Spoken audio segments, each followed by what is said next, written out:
How are you? You alright? Have you encountered anyone doing this particular hand sign? There's a new community that's evolved, developed, emerged amongst us. In every single country, everywhere around the world, there's people joining a new community.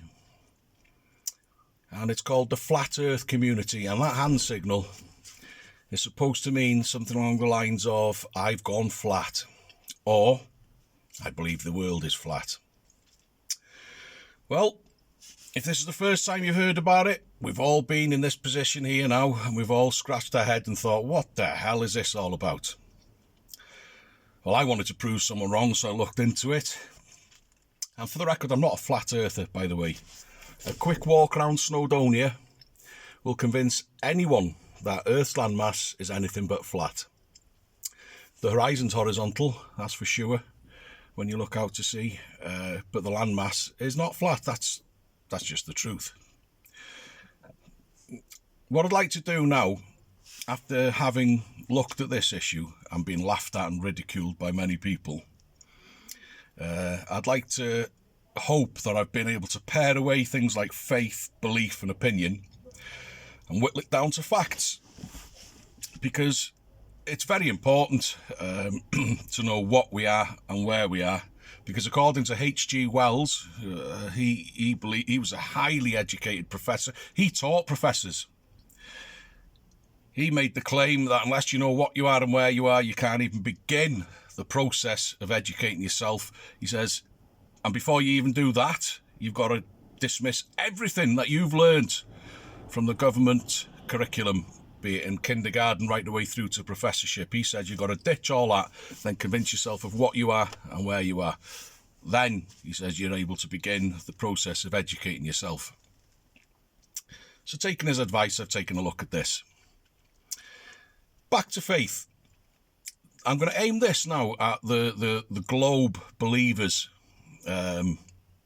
And it is a belief, make no mistake about it, it's a belief, not a fact.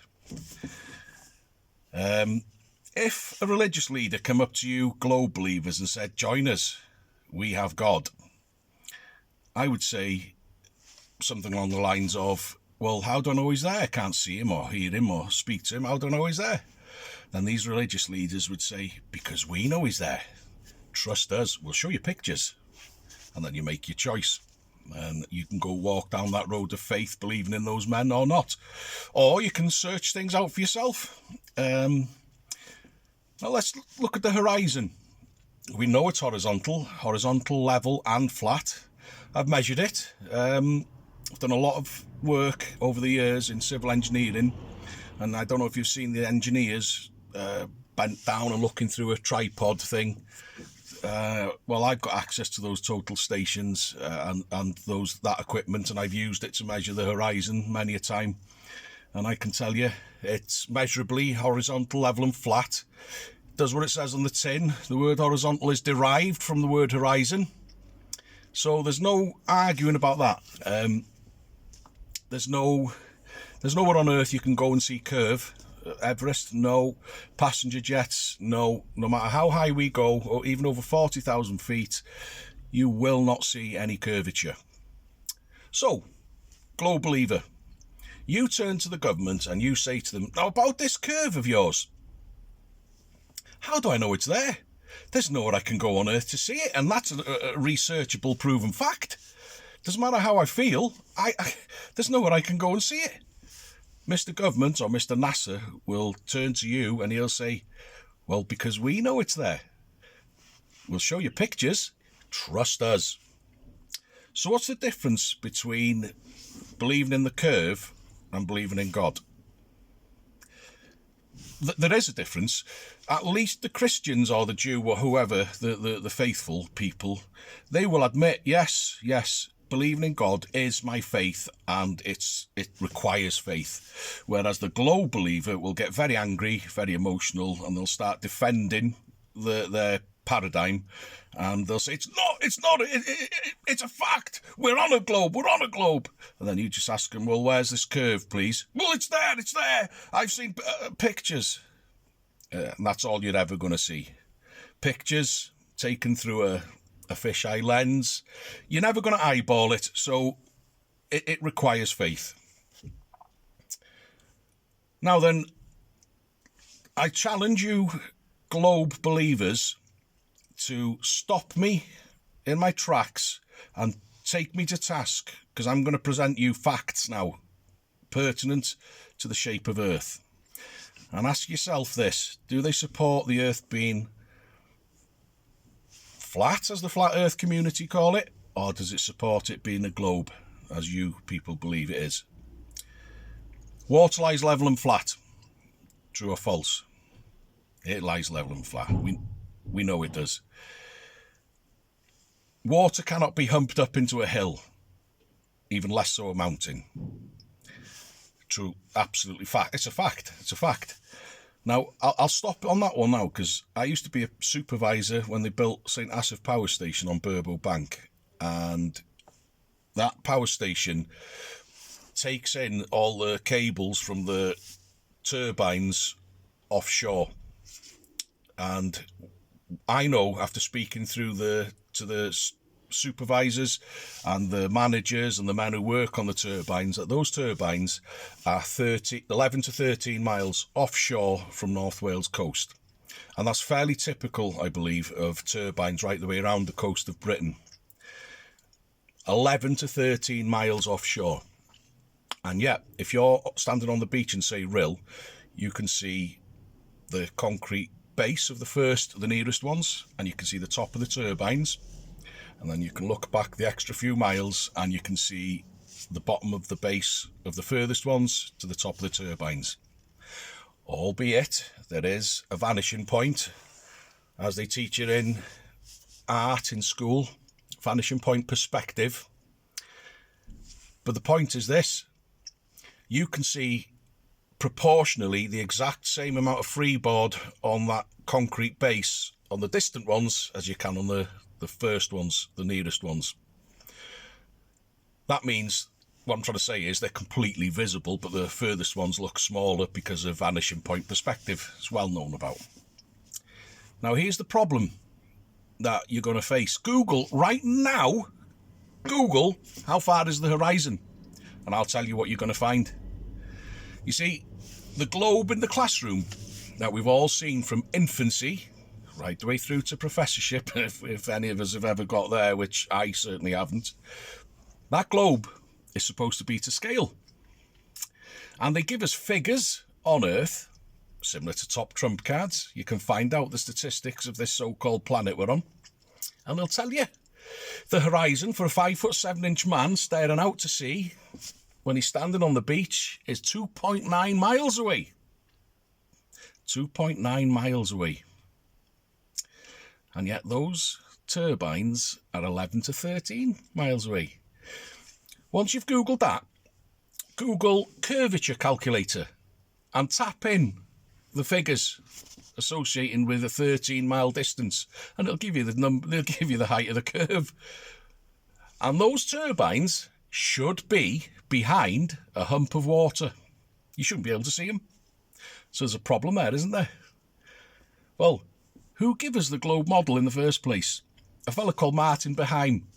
And the government are using it, and NASA still use it as a scale instrument. So the government are giving you that globe. And the problem is we can see too far. We can also see across from North Wales to Ireland. I've seen from Rhyl with my own eyes, and so have all the locals. I'm not the only one. I haven't got superpowers. You can see from Rhyl, the Isle of Man, the bottom of the Peak District. You're talking 70, 80 miles, but people are seeing a lot further. In Wales, we get the option of maybe seeing 80-odd miles. And we can see coast to coast, by the way, not top of mountain to coast or top of the mountain to top of mountain. We can see coast to coast. Everyone in Holyhead and Trather Bay knows that at night they can see the lights of the ports of Dunleary and Dublin. They can see them. And vice versa, Ireland, they can see the lights of Wales. So there's a very big problem in the figures that the government are giving us. Centrifugal force, it flings off. The government tell you that the earth is spinning at 1,050 miles an hour. Dog walkers who've thrown a ball on the beach with those flingy stick things, they know that as the ball flies, it'll fling off sand and water, boom, throws the lot off, and the ball's dry when you pick it up as good as. And that's proof that centrifugal force works. In fact, it's predictable, repeatable, demonstrable. That's centrifugal force right there. So why isn't the water flinging off at 1,050 miles an hour? Oh, gravity, yeah. Okay, well, you globe believer, you tell me the name of the man or woman who proved that gravity was a fact. I want to know the name of them, I want to know the date, and I want to see the demonstration with my own eyes. Because I'll give you another fact, gravity's still a theory. And gravity comes from the government. It's them who are selling you. Don't give me Isaac Newton, because I'll leave you with knowledge about Isaac Newton and his laws, okay? The government are selling you what that man sold them, okay? And you tell me who turned gravity into a fact. You're not going to, okay? So what we're expected to believe is that tennis ball flinging, boom, throws everything off. You've been in those cages on a fairground where it pins you up against the wall. That's getting bigger now. You can measure what they call so-called G-force in jets as they form a big arc. It pins the pilot back. So gravity, up to a certain point, physics and science does what it says on the tin, and it exerts outward thrust, the faster the more, right? But they're expecting us to believe that when you get to something Earth-sized, something between Earth size and, say, the tennis ball, something is twisted 180 degrees, it's flipped, and now the laws of physics are not doing that, they're doing that. And it is a 180 degree reversal, and that's a very, very important fact to remember, because when you start looking at who's behind the globe, you realise that they have what's known as the law of reversal, and it's very important to them to reverse the truth. So, in short, if you're a globe believer, then I'm not telling you you're wrong. I'm telling you that you're believing what the government are selling you. If you're a globe believer, then you're a staunch religious disciple of the government, and you're supporting the government. They've given you a version of what you are and where you are, and I've started applying a tiny little bit of knowledge now to the where we are. And it just doesn't correlate with the figures that are searchable on Google right here and right now. You can't make the two mesh. They don't work. We can see too far, and there's other great big problems. So if you're a globe believer, I respect your faith, the same as I respect the faith of a Christian and a Jew and a Muslim or a Hindu. I respect your faith, but I don't share it. Because of the people who are selling you that faith, they have a track record of telling lies, and you know that anyway. So there it is. Question your surroundings, question your government, question everything they tell you, and start getting yourself with the programme. And remember this, what we learn from history is we don't learn from history.